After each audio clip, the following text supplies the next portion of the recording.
కుంభరాశి వారు. ఈ కుంభరాశి వారికి ఈ వారంలో మొత్తం 3 గ్రహాలు మాత్రమే అనుకూలంగా ఉన్నాయి.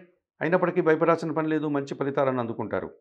చతుర్థములో శుక్ర సంచారం వల్ల కుటుంబంలో శుభకార్యాల నిర్వహణ, విందు వినోదాల్లో పాల్గొనడం, సృజన సహకారంతో చాలా కార్యక్రమాలు సునాయాసంగా పూర్తి చేస్తారు. పంచమములో గురువు సంచరిస్తున్నాడు. మీ ఆలోచనలు చాలా వరకు కార్యరూపం దాలుస్తుంది. సంతానం విషయంలో శుభపరిణామాలు చోటు చేసుకుంటున్నాయి.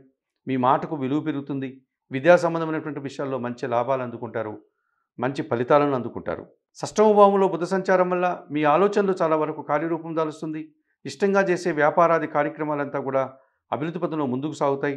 అనుకోకుండా ఒక నూతన అవకాశాన్ని కానీ లాభాన్ని కానీ అందుకుంటారు. పంచమంలో రవి సంచారం వల్ల అధికారులతో మనస్పర్ధలు, అభిప్రాయ భేదాలు, తండ్రితో మనస్పర్ధలు రావడానికి అవకాశం ఉంది. సప్తమంలో కుజదోషం వల్ల జనసహకార లోపం, జీవిత భాగస్వామితో మనస్పర్ధలు, లేకపోతే వాహన సమస్యలు ఇబ్బందిగా మారే సూచన కనిపిస్తుంది.